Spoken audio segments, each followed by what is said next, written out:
바로가 야곱에게 묻되 내 나이가 얼마냐?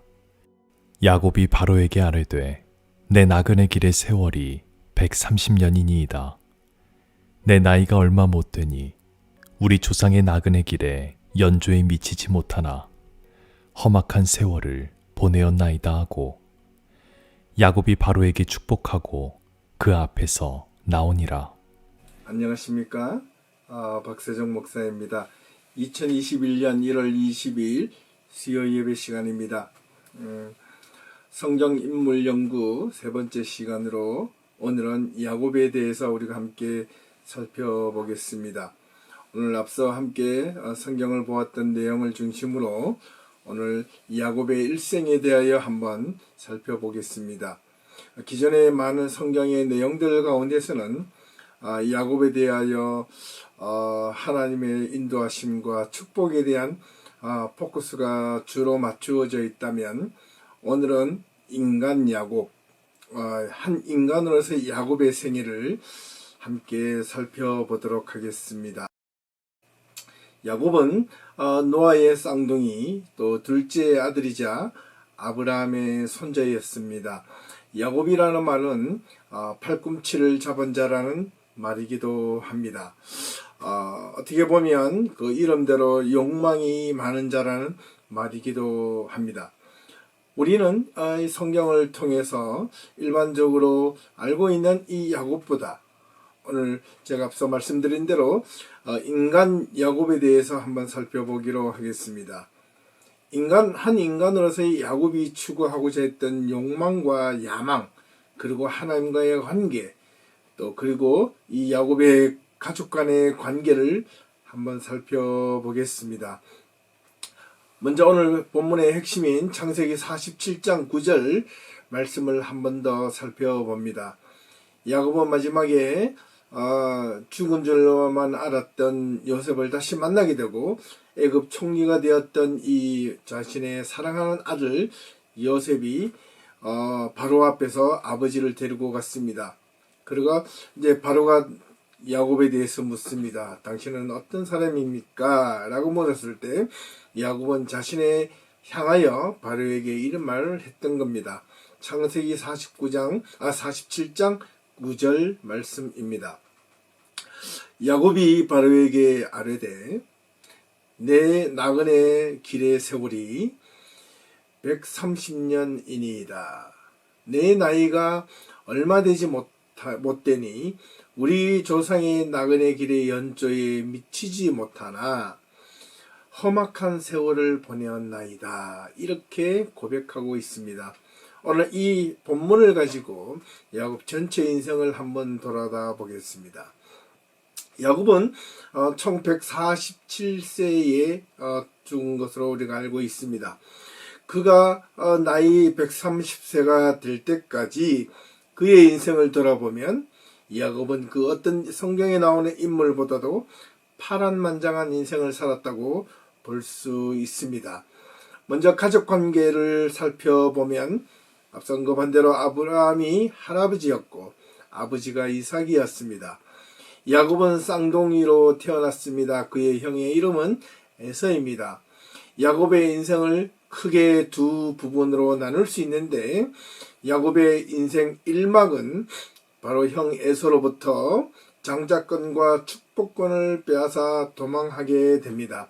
외삼촌 라반의 집으로 도망하여 살다가 20년 후에 다시 집으로 돌아오게 될 때 형 에서를 만나 헤어하는 장면까지를 그의 인생 1막이라고 본다면, 그리고 그의 나머지 인생을 2막이라고 생각했을 때 형 에서를 만난 이후 그가 애굽에서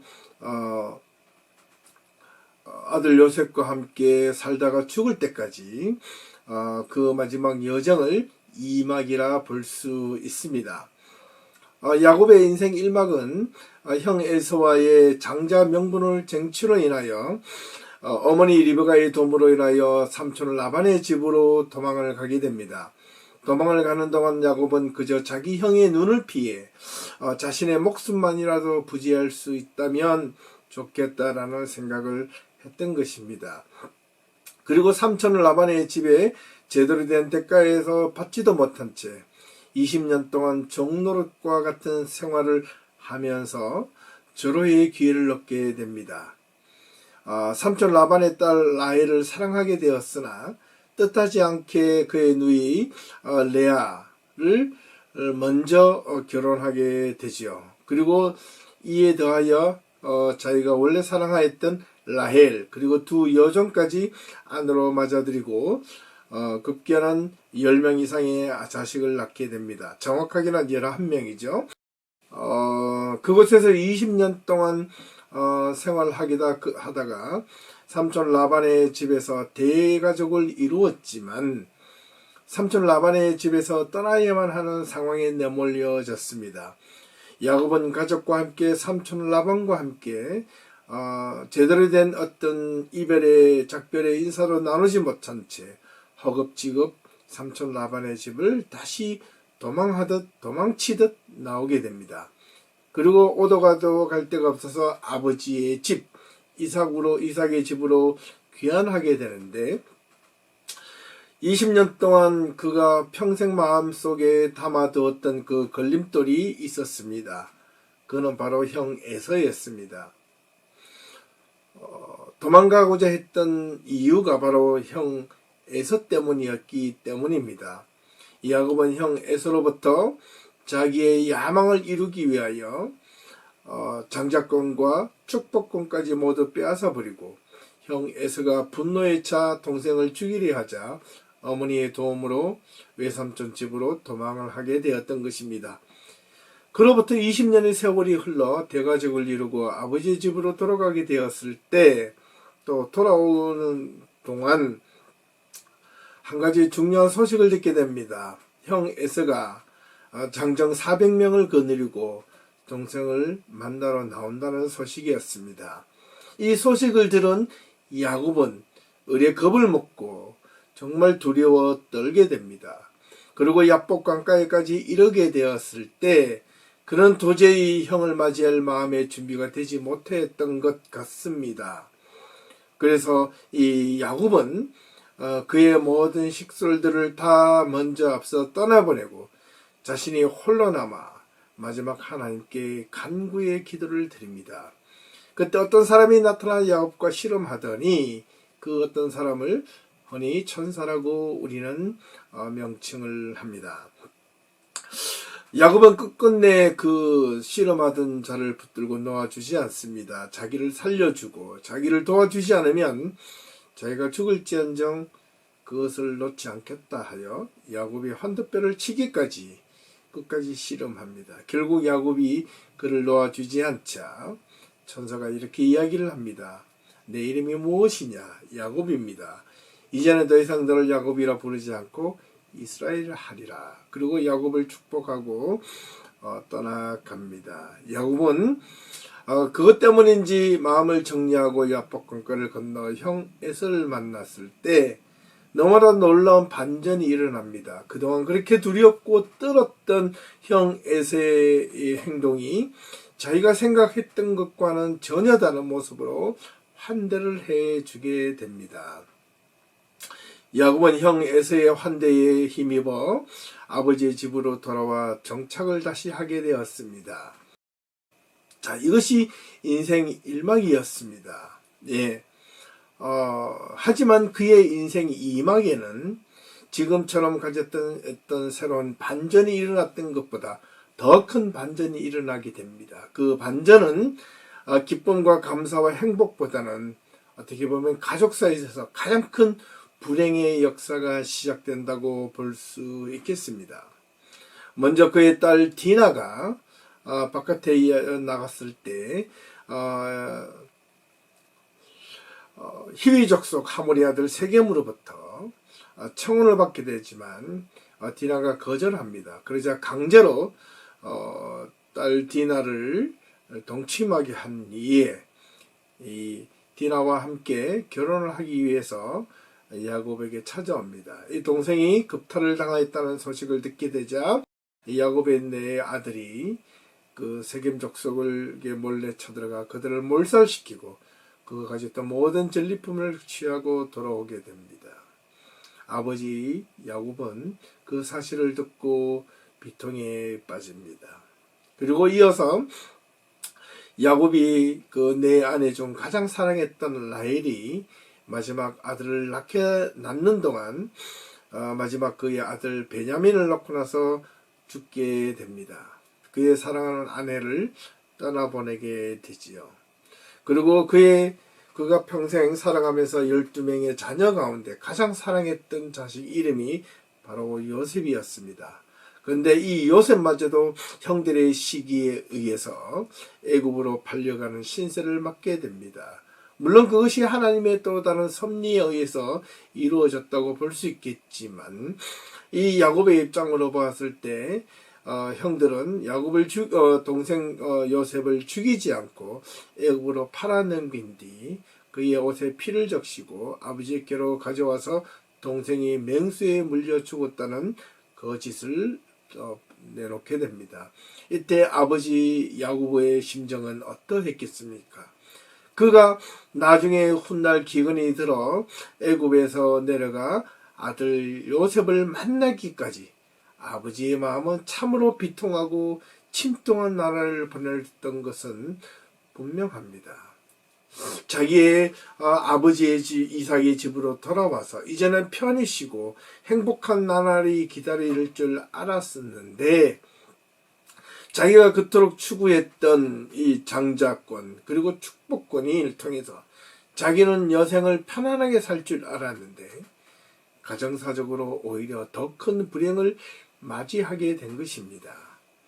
자, 그래서 나중에 이제 야곱이 요셉을 만나게 다시 애굽에서 만나게 되고 바로 앞에서 그의 인생을 수리하게 될 때 앞서 언급했던 창세기 47장 9절 말씀 내 나그네 길의 세월이 130년이니이다. 내 나이가 얼마 되지는 못하나 내 조상의 연수에 미치지 못하지만 나는 험악한 세월을 보내었다는 이 말 한마디 속에 야곱 전체의 인생을 회고할 수 있습니다. 오늘 이 한마디의 이 구절을 통해서 어쨌든 야곱의 세월, 인생 전체를 두고 야곱은 자신의 인생을 두 가지로 바로 앞에서 평가했던 것을 볼 수 있습니다. 그 첫 번째가 자신의 인생을 나그네 길이라고 표현했다는 것입니다. 이게 무슨 말일까요? 그렇습니다. 우리의 모든 인생은 이 땅에 잠시 여행 오거나 지나가는 나그네의 삶과 같은 것입니다. 그게 바로 인생길입니다. 흔히 우리의 지혜로운 선조들이 늘 이야기하셨듯이 우리는 빈손 들고 왔다가 나중에 빈손 들고 가는 인생이 바로 우리의 모습이라는 것입니다. 그러나 우리가 이 땅에 태어나서 얼마나 많이 야망과 욕망과 그런 숱한 어떤 세상의 것들을 쥐고 살아가려고 몸부림치는지 모릅니다. 그것 때문에 때로는 죽이고 살리고 합니다. 미워 싸우고 질투하며 살아갑니다. 참 그것이 인생살이인 것 같습니다. 하지만 그것이 무슨 소용이 있겠습니까? 우리가 모두가 나그네 인생인 걸 야곱이 자신의 인생을 수리하면서 정말로 장자권과 축복권만 있으면 자기는 모든 인생의 대통 운수가 터질 것만 같았던 것인지도 몰랐습니다. 하나만 돌아보니까 자신의 인생은 결코 그러하지 않았다는 사실이었습니다. 예. 야곱은 자신의 야망을 쟁취하기 위하여 정말 인생을 다 바쳐 동분서주했지만 그의 인생의 끝자락에서 그것이 과연 무슨 소용이 있는가라는 것을 후회하게 된 것입니다. 돌아보면 그의 인생 삶 전체가 나그네적 삶이었던 것은 분명합니다. 이 땅에 집을 짓고 소유하고 살아가지만 이 땅을 떠날 때에는 그 어떤 것도 가지고 떠날 수 없다는 것을 야곱은 뒤늦게 알게 되었는지도 모릅니다. 그런데 우리는 야곱과 같은 그런 온갖 자기의 야망을 위해서 이런저런 방식으로 서로를 속이고 취하며 살아갑니다. 나그네적 삶이라는 것을 우리가 분명히 알고 있다면 우리는 조금 더 우리의 마음이 여유롭고 친근하며 서로 나누고 베풀며 살아갈 수 있지 않겠습니까? 두 번째 야곱은 그 마지막 그 자신의 인생을 수레하면서 자신의 세월을, 즉 인생을 어떻게 험악하게 살았다고 고백했습니다. 이 험악하게 살았다는 험악한이라는 이 말, 히브리어 말은 라라는 히브리어인데 이 뜻은 바로 나쁘다 또는 악하다 또는 피해를 주다라는 말입니다. 야곱은 자신의 전체 인생을 돌아보았을 때 잘못 살았다는 고백이었습니다. 자신의 삶을 악하게 살았다는 고백이기도 합니다. 자신의 인생은 남을 해하고 빼앗은 삶을 살았다, 그렇게 고백한 것입니다. 그렇게도 자신이 취하고 싶었던 인생이 정말 남을 짓밟고 남을 해하는 삶을 살았다고 야곱은 고백했던 것입니다. 야곱이 이렇게 고백한 나그네와 같은 삶과 험악한 세월을 보내었다는 이 고백 속에서 우리가 지금 무엇을 느끼고 있는 것인가, 무엇을 느껴야 할 것인가라는 점입니다. 여기서 우리가 일반적으로 야곱의 삶은 분명 자신이 고백한 것처럼 잘못된 삶을 살았음에도 불구하고 하나님이 끝까지 인도해 주셨다라고 아마 그동안 많이 들어보셨는지 모릅니다. 그랬을 겁니다. 저 역시 다시 한 번 더 이 말씀을 새롭게 묵상하기 전까지는 야곱이 잘못했음에도 불구하고 하나님이 선택한 사람이었기 때문에 끝까지 야곱을 축복해 주시고 인도해 주셨다, 이렇게만 이해하고 또 설교도 많이 했던 것 같습니다. 그런데요, 조금 더 깊은 곳으로 들어가 보니 불편한 것이 한두 가지가 아니었습니다. 왜냐하면 우리가 잘못해도 하나님께서 눈 감아 주시거나 인도해 주실 것이라는 생각을 하기 쉽기 때문에 그렇습니다. 그렇게 생각하면 분명 신앙을 잘못 이해한 것이고 잘못된 신앙을 살아가는 것이면 틀림없습니다. 야곱을 한번 돌아보십시오. 야곱이 언급되어 나오는 창세기 25장부터 창세기 50장 끝장까지 이렇게까지 이 야곱 자신이 저지른 잘못에 대하여 단 한마디라도 하나님 앞에 고백하며 회개한 내용이 기록되어져 있는가? 없습니다. 오히려 자신의 잘못 때문에 도망가게 된 것에 대하여 자신을 살려달라고 도움을 청한 것은 있습니다. 삼촌 라반의 집에서 사는 동안 삼촌 라반이 자신을 속이자 이 야곱 자신도 도리어 삼촌을 속여가며 자신의 재산을 불리기에 급급합니다. 그리고 삼촌 라반의 집을 떠날 때도 마치 도망자처럼 자기의 식소를 데리고 자기의 재물을 가지고 몰래 집을 떠나기도 했습니다. 이것이 야곱이었습니다. 그런데도 그 모습을 보시고 하나님은 끝까지 자기가 선택한 사람이었기 때문에 무조건 축복을 해주고 인정을 해준다? 저는 그것이 하나님의 뜻이 분명히 아닐 것입니다. 그런 하나님이라면 저는 믿을 이유가 없습니다. 그런데 왜 야곱은 마치 하나님께 축복해 준 것처럼 그렇게 비추어졌을까?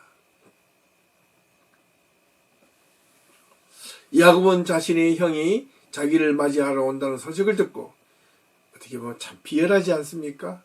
자기 모든 가족 식솔들을 다 먼저 내어보내고 자기가 제일 마지막으로 남아서 하나님과 씨름하는 장면, 그것이 믿음 있는 야곱의 모습이라고는 저는 인간의 모습으로 비춰봤을 때 도저히 어떻게 보면 용납될 수 없는 내용이기도 합니다. 네. 그러나 그 야곱은 오히려 형 에서보다 더 마음이 쫄았고 불안했고 평생을 두려워하며 살았습니다. 그런데 형 에서를 보십시오. 오히려 야곱보다 더 크게, 통 크게 과거의 모든 것을 잊어버리고 동생을 환대하는 모습을 우리는 성경에 분명히 찾아볼 수 있습니다. 그런데 인간 야곱은 다시 제자리로 돌아온 야곱이라 생각했던 자신의 남은 삶에 도리어 이전보다 더 큰 삶의 위기를 맞이했던 것 앞서 언급해 드렸습니다. 야곱은 그래서 이렇게 생각했는지도 모릅니다.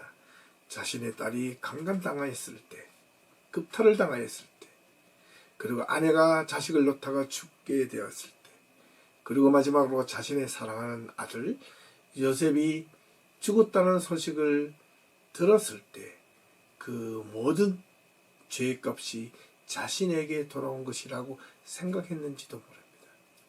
그가 마지막에 요셉을 만나기 전까지 어떻게 보면 야곱 자신은 평생 성경에는 기록된 바 없지만 인간 야곱, 아버지의 야곱, 남편의 야곱으로서의 남은 평생을 아마 죄책감 속에 살았을지도 모릅니다. 그런 마음이 없는 아버지고 남편이라면 정말 오히려 신앙인으로서의 모습은 더더욱 아니었을 것입니다. 이런 야곱의 모습을 보고도 하나님께서 야곱을 편애하시고 무조건 도와만 두셨더라면 야곱의 인생은 오히려 야곱이 고백한 것처럼 결코 나그네와 같은 인생이 되지 않았을 것이고 자신의 세월을 험악하게 보내었다라고 고백하지 않았을 것입니다. 도리어 의기양양해졌을지 모릅니다.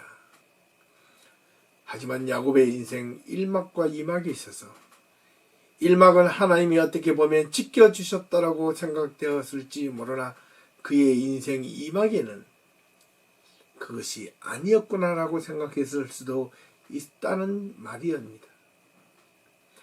물론 하나님의 더 큰 그림과 계획이 있었겠지만 거기에만 모든 것을 올인하고 있다고 본다면 우리 모든 사람들은 하나님의 선택받았다면 나는 아무렇게나 이 세상을 살아가고 마음대로 자신의 야망을 위해서 어떤 이웃을 행함도 있고 빼앗아도 괜찮고 정치에도 괜찮다는 그런 논리가 성립될 수 있기 때문에 그렇습니다. 하지만 우리가 깊게 돌아보면 사실 과연 야곱의 인생 전체를 돌아보게 될 때 우리는 야곱을 도대체 어떻게 평가할 수 있을까라는 겁니다. 야곱은 자신의 삶의 유익을 위해 이런저런 부정한 짓을 저지르고도 하나님의 축복을 받았는데 우리라고 못할 이유가 없지 않는가라고 생각한다면 또는 왜 하나님은 특이하게 야곱을 무조건 편애하는 것처럼 보여졌을까라고 불평 어린 말을 할지도 모릅니다. 성경은 사실 이런 이야기를 결코 정당화하고 있다는 것은 이야기하고 있지 않습니다. 분명 솔직히 우리가 불편하지만 꼭 기억해야 할 것이 있다면 구약 성경은 유대인 중심적 관점에서 서술되었다는 것을 앞서 부인할 수는 없습니다. 그렇기 때문에 유대적 정당성을 가지기 위하여 야곱이 어떻게든 아브라함 이후에 에서보다 적통으로서 그 명령을 이어가야만 할 것이기 때문에 그렇게 서술한 것처럼 보여질 수 있을 것입니다. 하지만 성경 전체를 돌아보면 그 이야기는 달라집니다. 성경은 단지 이스라엘 역사 전체를 미화시키자 했다면 이스라엘 백성들이나 이스라엘 왕들 가운데서 악한 왕이나 나쁘게 행동한 내용들은 다 빼고 없어질 것이고 좋은 이야기와 미담과 덕담이 있는 이야기로만 가득 채워졌을 것입니다. 하지만 성경에는 하나님 앞에서 오히려 잘못된 왕들에 대한 행적과 치적, 악한 모습들에 대한 지적이 훨씬 많이 언급되고 있다는 것은 성경을 잘 이해할 필요가 있다는 것입니다. 야곱과 같은 삶을 살아도 하나님이 인정해주고 돌봐줄 것이라는 생각을 하면 우리는 안 되겠습니다. 야곱은 그렇다면 왜 자신의 삶을 낮추어서 바로에게 말한 것도 있을 수 있겠지만 야곱의 진짜 자신의 마음을 담아서 그렇게 고백했던 것을 돌아본다면 우리는 분명 야곱과 같은 삶을 살면 안 된다는 것을 반증해주고 있습니다. 자신의 이익을 위해서 장자권을 마음대로 사고 축복권도 속여 사는 행위는 성경의 원래 기본 정신과는 분명 위배가 되는 것이면 틀림이 없습니다. 또한 야곱이 삼촌 라반의 집에서 삼촌 라반을 쏘겠다고 나도 똑같이 보복하고 속이는 행위는 더더욱 해서는 안 된다는 것을 우리는 잘 알고 있습니다. 그럼에도 불구하고 왜 하나님은 야곱을 돌보시고 축복하셨는가? 라는 궁금증이 일어날 수 있습니다. 현실적인 삶에 집착하여 두 주먹을 움켜쥐으며 살아야 했던 야곱을 넓은 시각에서 바라보게 될 때 하나님께서는 어떻게 야곱을 인도하셨는가를 우리는 크게 넓은 관점에서 살펴볼 필요가 있습니다. 우리는 야곱의 현실적으로 그렇게 자신의 삶을 위하여 집착하며 살았던 삶보다 과연 낫다고 우리는 스스로 말할 수 있을까? 오히려 우리는 야곱 같은 인생보다도 더 당당하고 적어도 나는 야곱과 같은 삶을 살지 않았다라고 과연 자신 있게 말할 수 있을까라는 것을 한 번 더 돌아보게 됩니다. 어떻게 보면 이 야곱의 이중적인 플레이를 하는 모습을 보며 저는요, 이 야곱의 모습을 보고 그렇게 미워 보일 수가 없습니다. 자신의 삶을 위해서 나쁜 짓을 하면서도 하나님께 살려달라고 구걸하는 그 모습이 치사하고 그지없습니다. 치사빵꾸입니다. 참 비열하기 짝이 없습니다. 하나님은 야곱 편에 서 계신다. 오히려 형 에서가 더 큰 모습으로 보여지는 것은 제 시각이 잘못된 탓일까요? 그렇지 않습니다. 야곱은 형에 대한 미안한 마음과 두려운 마음이 20년 동안 가지고 있었지만 형 에서는 멋지게 야곱을 받아들입니다. 오히려 형 에서가 자신의 동생을 미워하고 죽이려 한 것 때문에 자신 때문에 도망간 것에 대하여 부모님이 가슴 아파하는 모습을 보고 미안해했는지도 모릅니다. 야곱은 겉으로 보기에 자기가 외적으로는 모든 것을 다 그가 이루고 싶었던 꿈을 이루었는지도 모릅니다. 하지만 야곱은 그의 마지막 고백을 통하여 우리가 마지막으로 살펴본다면 그 안에 그야말로 야곱은 내적으로 말로 표현할 수 없을 만큼 공허함과 고독함과 외로움과 절망 속에 빠져 있었던 모습을 또한 알게 됩니다. 결국 모든 인생은 아무리 자신의 부귀영화를 꿈꾸며 달려간다 할지라도 그것을 모두 이루었다 할지라도 결국은 모든 삶의 인생은 나그네 인생길임을 우리는 다시 한 번 더 알게 됩니다. 부귀영화를 쫓아서 그렇게 목숨 걸고 쫓아다녔지만 그렇게 살았던 그 인생은 결국 험악한 인생밖에 험악한 세월밖에 되지 않다는 야곱의 고백을 깊이 되어볼 필요가 있다는 겁니다. 하나님은 이런 야비한 야곱을 어떻게 다루셨는가?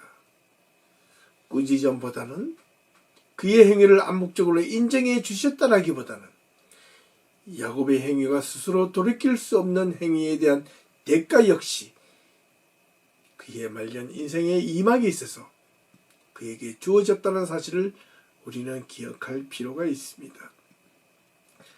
하나님은 야곱의 인생에 대하여 야곱이 잘못해도 무조건 야곱을 편애하시는 분이 아니라는 것을 알게 되었습니다.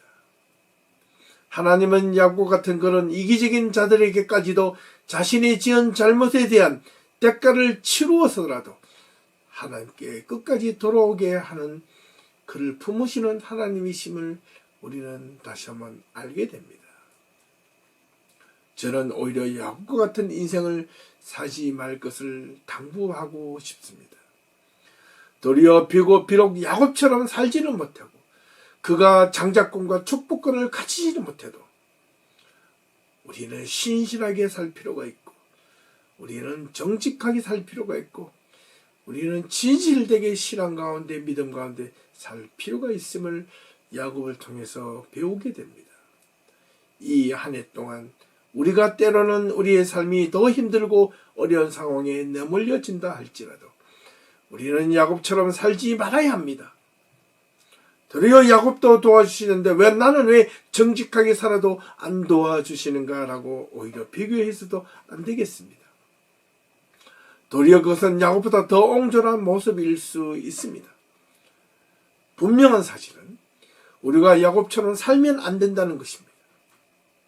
우리가 가야 할 믿음의 길은 남들이 어렵게 살든 우리가 먼저 하나님 앞에 우리 자신을 진실하게 내어놓고 끝까지 하나님께서 우리를 올바르게 인도해 가실 것을 믿고, 야곱처럼 그렇게 살아도 하나님이 인도해 주시는데 나도 그렇게 좀 살면 어때? 라고 할 것이 아니라,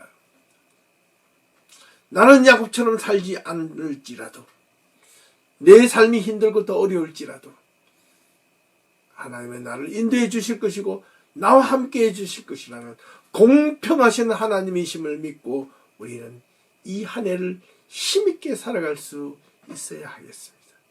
사랑하는 성도 여러분, 이 한 해를 정말로 힘있게 살아갈 수 있기를 주님의 이름으로 축복합니다.